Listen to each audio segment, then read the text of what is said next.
thing, but he was a spoke excellent Spanish, was recognized by the state of Chihuahua, and he was very nice to me. So under the King administration, yeah, the King administration, you all opened up the trade with Mexico. Yeah, we started especially with breeding animals. Chihuahua breeding stock, our breeding stock in the Chihuahua. So this would be cows and cattle, live bulls, yeah. And I don't think we started sheep till I got down to Las Cruces. We did the same thing with sheep. We made a lot of livestock people fairly wealthy, and it was good. I mean, they were good people to work with. They really were. And Bruce was a fantastic guy, and David was at that time pretty good too. So I had a good deal going. And then when he left, I think I stayed with. I think Jerry came along after that. Then Bruce came back, and then Tony and I came in. By that time, I was down in Las Cruces. So you started out with international. That was my first brush with cattle. Yeah, livestock. And then where did you branch out to from there? I pretty much stayed in agriculture, but we started moving grain sorghum, things like this, other agriculture products, mainly Mexico. And then the state sent me up to a trade show with a group called Western U.S. Ag Trade Association. Western U.S. Agriculture Trade Association. Trade, okay. And they had the programs that USDA had just started. USDA is U.S. Department of Agriculture. And so I got my feet wet in that, started off with, I don't know what I started off with, I don't really remember. Livestock was a part of it, breeding stock, and then pecans. We started moving pecans. Bill took me over to Europe, and we set up a... Bill who? Stallman Farms. Okay. I worked with his company in Australia, and I worked with the one in Las Cruces. And this is a pecan grower. Pecan grower, yeah. He was the #1 in the world. For 2 Stallman farms, one in Australia, one here. So did you work promoting the pecans? We're promoting U.S. international trade? pecan, yeah, but it was easy. It was small in Australia because Australia only had Stallman farms. That was it. Here, pecans started to become popular. Pecan is a water-consuming industry, isn't it? Yeah, it's irrigation. It's water, but we had plenty of water back then. From what I hear, you were involved in American Spirit Tobacco. Oh yeah, we did start that. And I did get a grant. Tierra Wolves. Yeah, I started that too. Right. But those were domestic stuff. But that's interesting for people who want to do economic development in New Mexico. Those are 2 excellent models. And can you talk a little Blue bit about Sky that? Juice was another one I started. Right. And those were excellent models. They had the right amount of capital, which is most people in New Mexico start off with nothing in terms of capital. That's the big problem. So we need more venture capitalists, would you say? Yeah, and Tierra Wolves didn't. They started off with just hard work and like a cottage industry for the Tierra Wolves. Right. And that spun off into, that went into the livestock for lamb that they did very well with. Those were probably the 3 most successful small business entities that I think New Mexico's ever had, that I'm aware of. What do you think would be good ideas to go off with now? Oh, I have no idea. I'm too old to think about that. But tobacco they hated me at the Roundhouse for that. Really? Because they were down on tobacco? Oh yeah, they had it started already. But I knew a couple of the guys that were involved in the initial phases of it. They were good old weed smoking boys from the old days. And they were good people. They were nice, and everybody got along. And then it deteriorated because of basically relationships in their own business structure. Well, one thing I really liked about American Spirit, which is the only it's in cigarette China. It's all over. Really? Yeah. Well, is it still unadulterated? Because in the olden days there were no additives. You say that. It was pure. That was the they were campaign. doing, and a lot of it were going on Indian reservations and growing it there. And the first... Was that good for the Indians? Yeah, I think so. The first thing that happened was they let the cows in the field and they ate the whole crop. Whoa! That was the first year. It was only 30 acres the first year. But it stuck, and Blue Sky Juice Company was another one that did very well. So then you made them successful, and then they sold. I'd say I made it. It wasn't me. I showed them where they could get federal money for marketing purposes. And that's what they needed.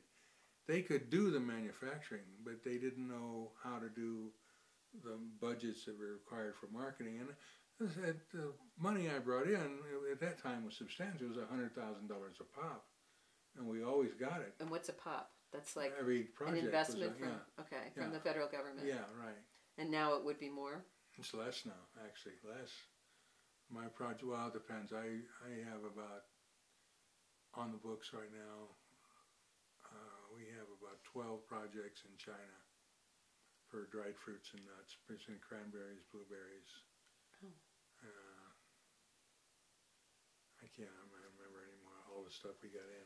So, and we're doing cranberries and blueberries with mixtures of flowers, compressing them into tea. Nice. So for like chrysanthemum. Yeah, and hibiscus. And we're doing that with a UK company that has bloomed in China. It's so to speak. Joint venture. All his staff are Chinese, but the money's from London. In fact, I'm meeting him on Monday. But he has, see, in China, they don't use tea bags. So you compress all this stuff together. Yeah, and the flavor and aroma comes together with the blueberry and the cranberries. Sounds delicious. It is, but I'm not a big tea drinker, so I don't, but China likes it. I would think so. And it's 5-star packaging. It's not like the old Chinese companies. See, what's a big change in China has happened is that the kids are gone. And the kids are there. The parents are gone. So everybody that hired me is dead or retired in Japan, in my Japanese company. In the same way in China. And the old people had an aversion to risk capital. They kept it under their pillows. And they never went to the banks. Well, the new kids are from Hong Kong U, Harvard, Yale, MBAs so from all over hell. And I've been trusted by the family, so they went to me. And I've been able to help them out. And so we have a very nice relationship. And I hired all my kids, I said, they're still with me. I've hired 2 more, but they've always, I offer, you want to go someplace else? Be my guest. They always come back because I give them the flexibility.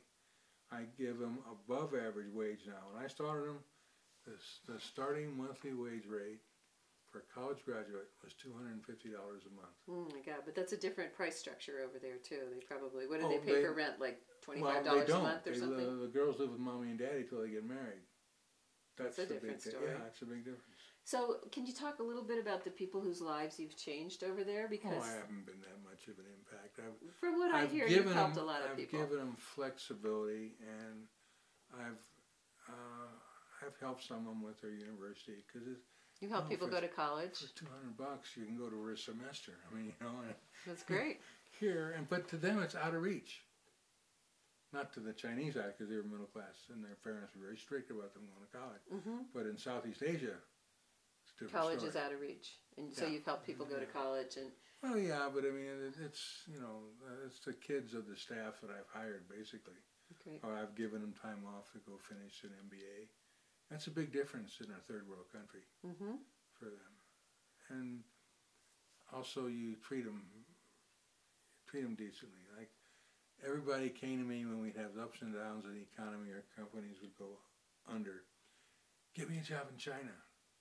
I'm from Thailand, or from Philippines, or Vietnam. And the Chinese wealthy treat the third world people like shit. That's what I've heard. And I'm talking about physical abuse, food abuse, what do you mean, holding food from their employees. Withholding food? Yeah. And these are people that live in $3 million high-rises. That's the ugly part. My people I work with are not that way. But I've seen it firsthand. So there's still a real class society in China. I closed down one of my customers for slapping one of the girls that I got her a job with.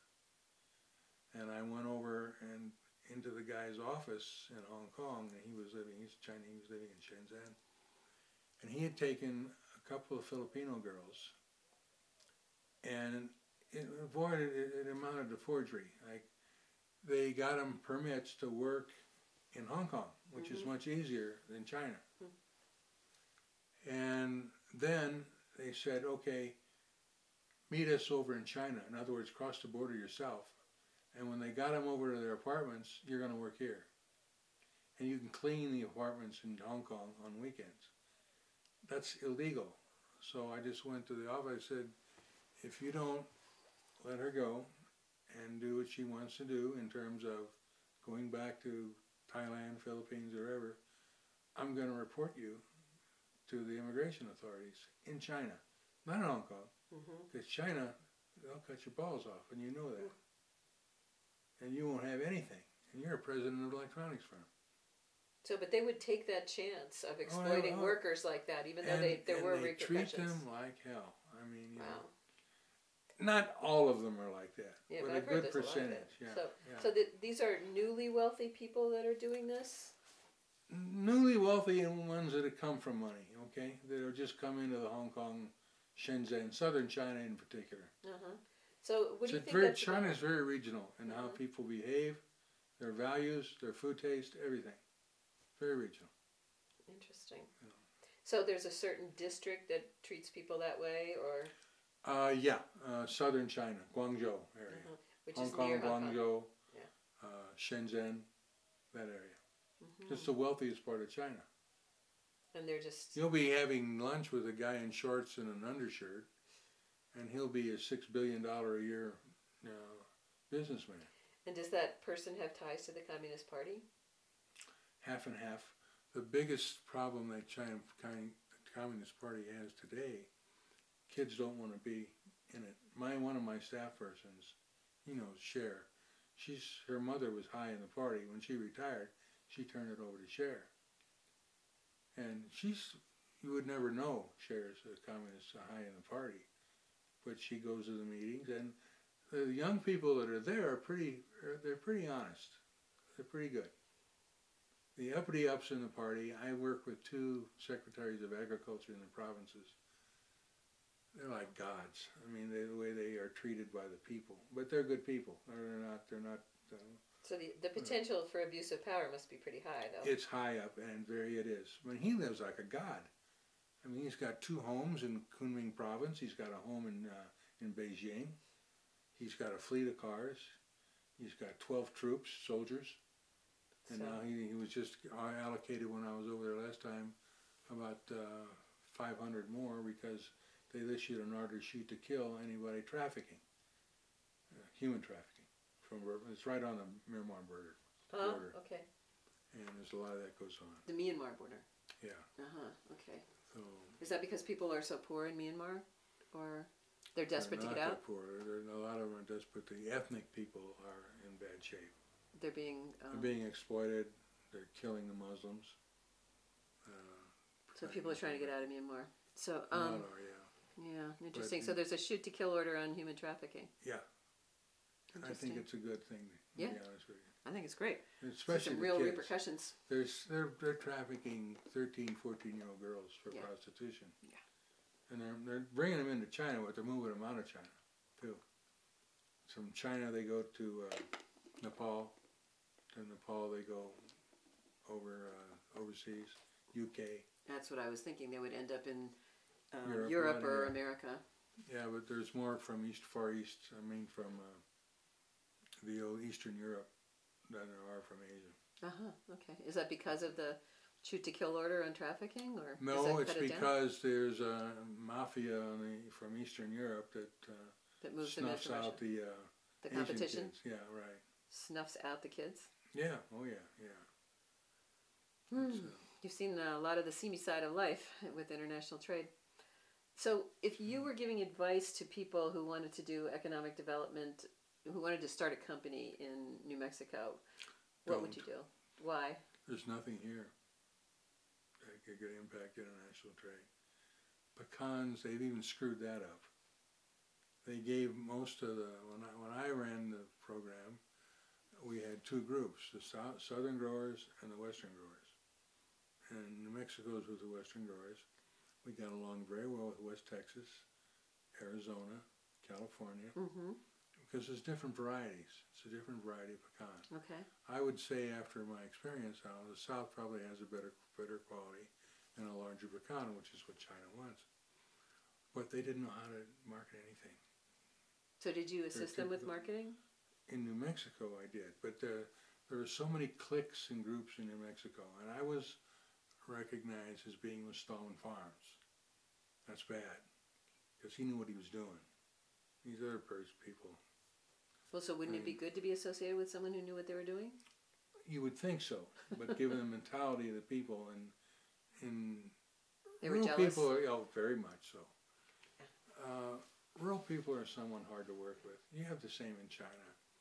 If you go to the co-ops, the gold, what you'd call them, Cooperatives?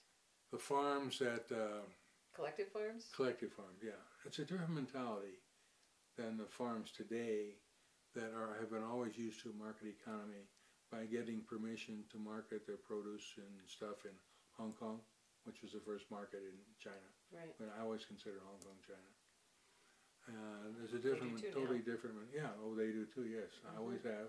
I was a military policeman in Hong Kong in the old days. You were a military policeman? Yeah, and that's why I first got my fill of Asia.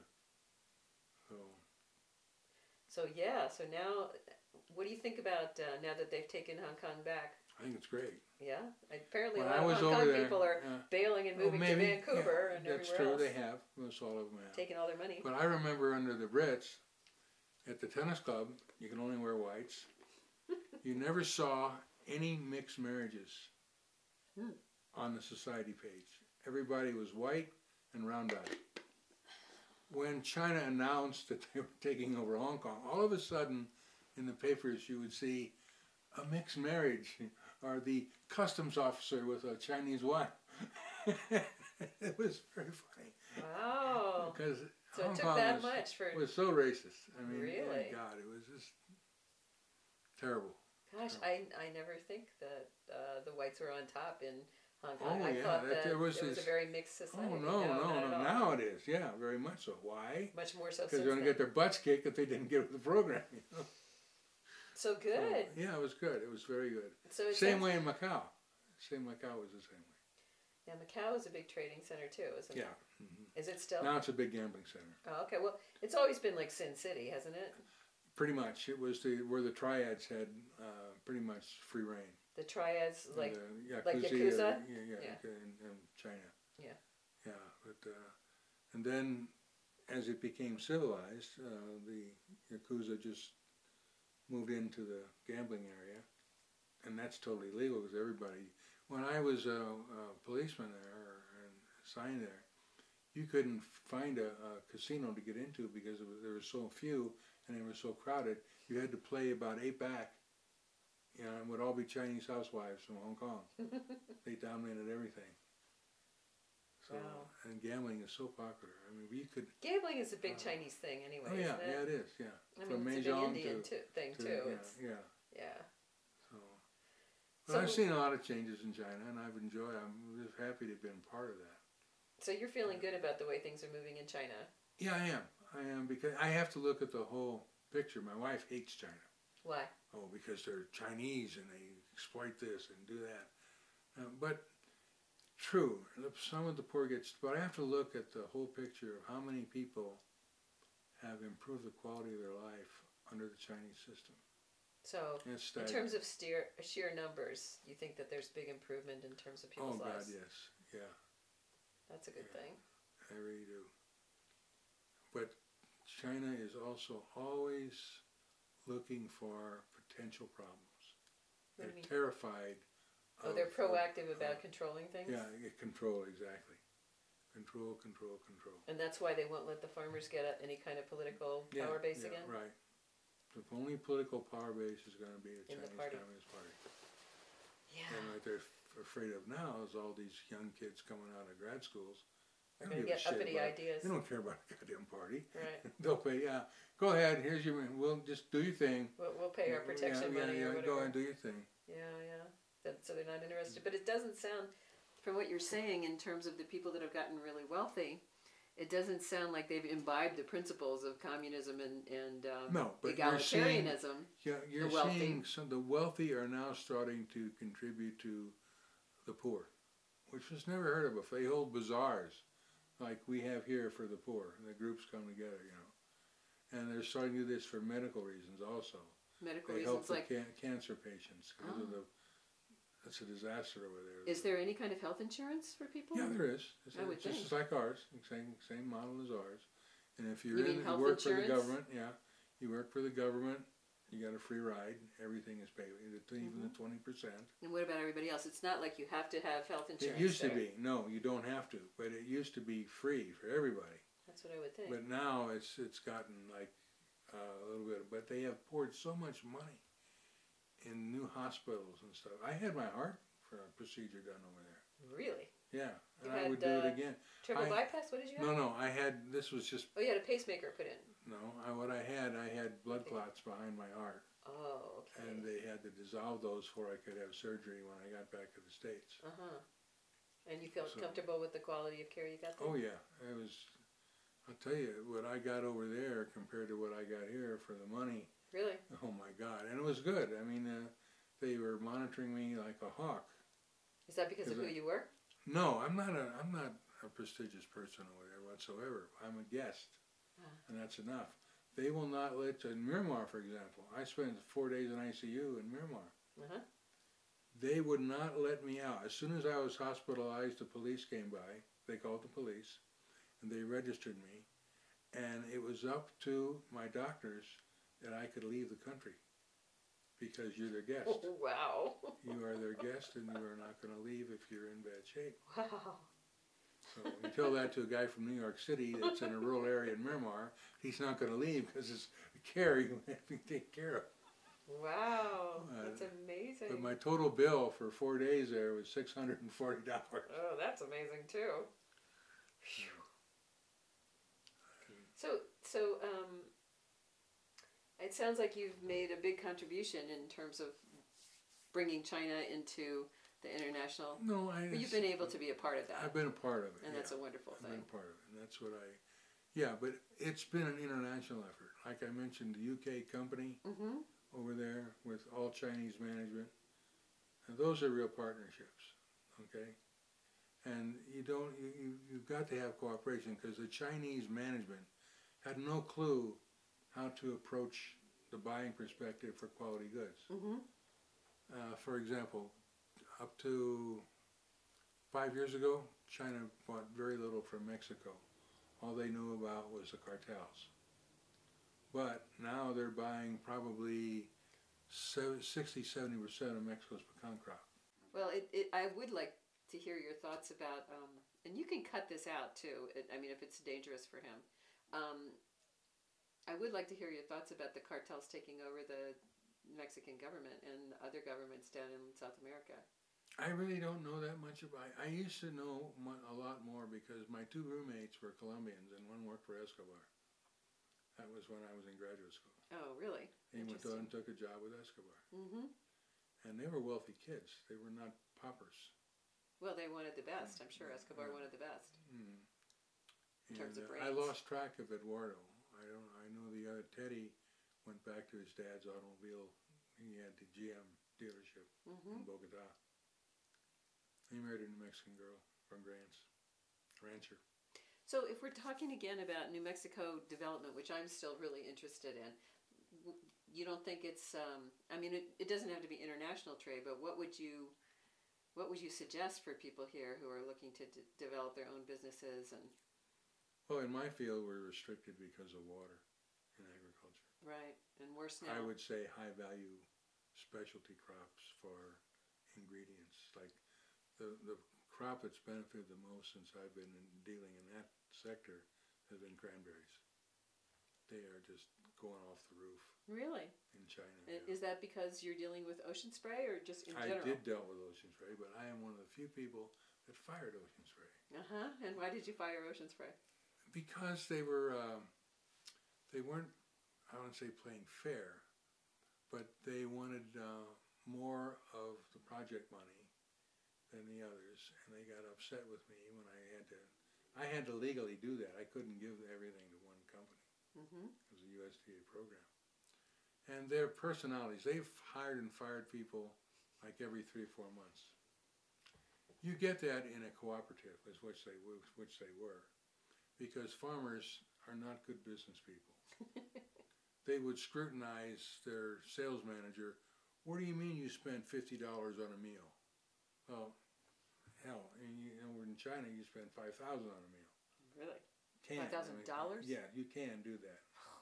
The company that I work with in Taiwan took me and two of his staff and 8 buyers out to Ruth Chris's Steakhouse in Shanghai last month. That bill was the minimum.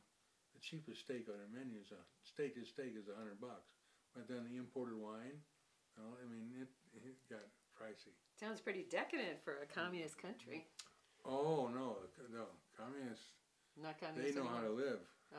Oh yeah, from villas to everything. It sounds more like imperial China. But they cracked down on them about 3 years ago. They took away the expense accounts for the holidays. And man, you could see the pain, mooncakes for sales down. The what? Mooncake sales. What's a mooncake? You know what a mooncake is? It's a pastry stuffed with, and then until say 8 years ago, just horrible stuff that you don't like. You wouldn't like. Chinese vegetables and fruits are terrible. Really? But they don't have good vegetables and fruits there? Not for the mooncake stuff. It's not. It's and the crusts are solid like concrete. You give mooncakes, and they give you give them away to somebody else. They keep going. Nobody but they're very keeps them. expensive. Oh, okay. Why? Because it's tradition, and it's the design on the cake and the packaging. Bizarre. But so it's all surface. We replaced the actual substances with cranberry puree and U.S. ingredient products, and got the 5-star hotel contracts. So you're making delicious, high quality mooncakes. Yeah, and the Western people like them now too. And so, did the Chinese market enjoy those? Oh yes, they did too. We got about 10% of the market. It's a $1 billion industry for 6 weeks. Interesting. For 6 weeks, $1 billion. Wow, that's pretty amazing. Yeah. So what about? It sounds like you're concerned with people's conditions of living and everything, and you were helping people get jobs in China. So does it concern you at all that there are no sort of rights for people, and that the way people are treated as workers is pretty low? I think they're treated pretty well in China. Really? Because you were telling me about those people that were abusing their workers and stuff. Yeah, it's a minority, but I mean they do that. It's everywhere in the world. It's not just China. Wealthy people treat poor people like shit. It's just the way it is. Yeah. And the only way that's visible for me in my lifetime to see that turn around is to watch them benefit from higher wages, so they get out of that system. But what about? Does it concern you at all that we do have some standards in the United States, but when we move jobs over to China, suddenly there are no standards for the workers? There are better standards than they had before. That's all I can justify. So it's an improvement. It's an improvement. They took a vote in Indonesia at the Nike factory, and do you want a raise? Do you want a job? They want a job. What kind of choice is that? But I mean, that's the choice. So unionization's not happening. Yeah. Oh no. But as the rights get more, you don't see China producing lead toys anymore. They're producing semiconductors, or it goes up a bit. And there you have a lot of, I'd say, boredom with the job when it's fully automated all the time. You have that all over Asia. It's not just China. China has a higher standard of living, I believe, than the other countries in Southeast Asia. But I spend an awful lot of time in Thailand too. The biggest dried fruit company in Thailand is one of my accounts, and she's a queen. I mean, she is right next to the royal family. She's got plants in California, plants in China, plants in Thailand, a villa in London, Her kids are all from the upper echelons of the university system in the UK. Mm-hmm. Her one daughter's a doctor going to medical school in China.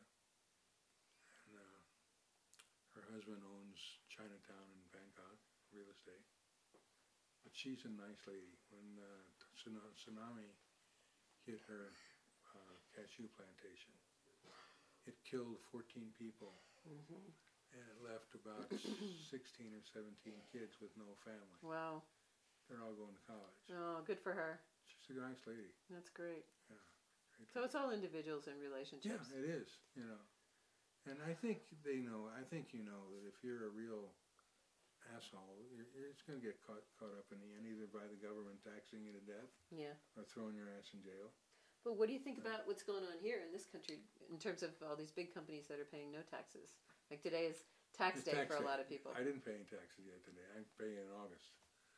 But I can't really respond to that because I'm part of that. I mean, I look for every outlet I can find to cover me tax-wise. I don't have much of a problem with that because as much as I travel and as many employees as I have, you could have your base wherever you wanted to have it. Yeah, I have eight employees. That 5 are with me initially. I just hired one more, and I'm responsible on a part-time basis for a couple of others as well. So, but what do you think about like what did I read today?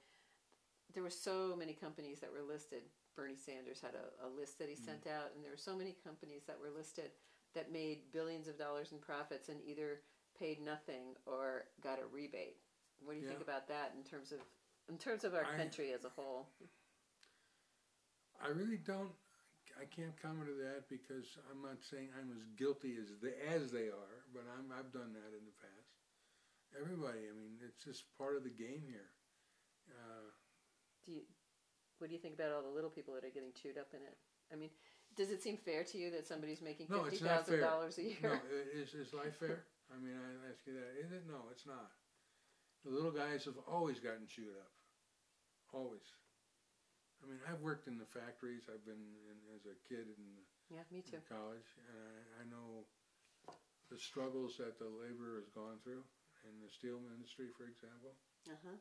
I also know they make pretty good wage when they make it, but they can't get out of the tax system like a businessman can. Oh, you're talking about a worker. A worker, even if they make a good wage, they can't get out of paying the taxes. No. So, you know. I don't know. It's pretty fundamentally unfair, a lot of people think. Yeah, I think it probably is. And you're not going to like what I tell you, but my answer is don't be a little guy. And how do you do that? You get focused when you're young and you go to college and you get out and you try. I mean, I came from blue-collar office workers. Mm-hmm. My father was a purchasing agent at a university. But when we were young, I mean, we had a three-room home.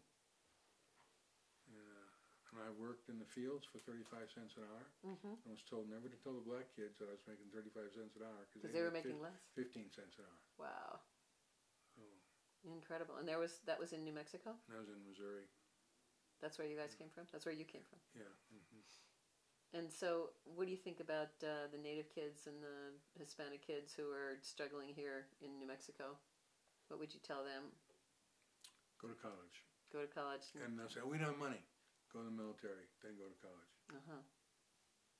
It's a lot of it is ingrained, and a lot of it is because they won't leave. They do not want to get away from the nest. They want to stay with family. And I was out on my ass when I was 16 years old. Yeah, it's a different family value, though. Yeah, it's true. You're right. A lot of white kids, we can't wait to get out of the house and go somewhere else. Yeah. I remember I was again very lucky. I got a job at a water filtration plant for a mentally retarded or handicapped camp. All I had to do was get up, check the gauges, and drive 12 miles to high school, which they furnished me with a Jeep, and they furnished me with a cabin on the lake. Mm-hmm.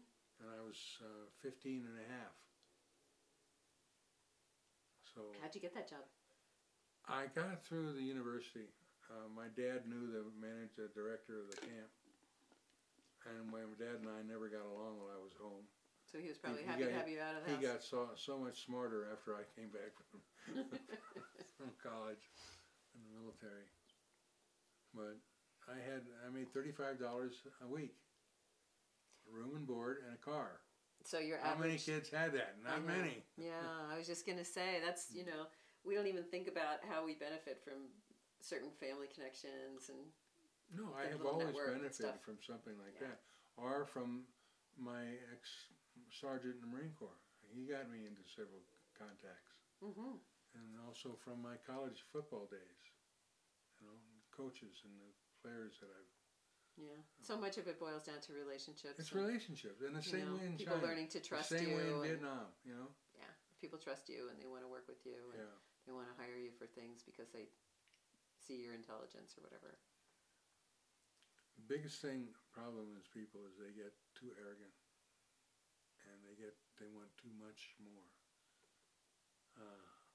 I must be doing something right because those girls have stayed with me for so long. I've been through everything with them: divorce, boyfriends, girlfriends, kids, and they're still around. Well, you must be a good guy to work for then. Well, I give them above wage. I'd say probably about 20-25% above wage. Above what they would make anywhere else. Yeah. And you treat them nice. You give them responsibility. Like in here, this one guy of the organization that I get my money from, he hogs all the trips, for the other people. I'm separate. I'm not concerned with that. But he's become hated because of that. He doesn't get the cooperation. He doesn't spread the bennies around. You don't spread the bennies. That's I always learned from the Asian companies and the Mexican companies they work with. They all spread the benefits around? They spread the benefits around. Cool. Even if it's more tortillas or more whatever. They make sure that everybody benefits. They make sure that the lower people get them first. Good. The ones I've worked with. That's great. I learned from that. Yeah. Well, it sounds like good business management. Yeah. Not to be too greedy at the top. You go out to China and we have a plant on the North Korean border. And every winter, the Chinese military comes out there in the Chinese side and they start throwing these heavy coats out for the kids and for the families. Now these coats are 2 feet beyond the kids' feet, but the kids are warm. Yeah. And they're gruff as hell, and they pretend to be gruff, and they care about the kids. They care about the kids. Yeah, that's good. And any country that doesn't care about the kids is one I don't want to be in or be around. Yeah, well, a lot of people would say that in the United States right now. Yeah, well, I think that's true. I think we've missed a boat somewhere along the line. But our political system, to me, I'm very hopeful. And I don't really like her as a person because she's a bitch.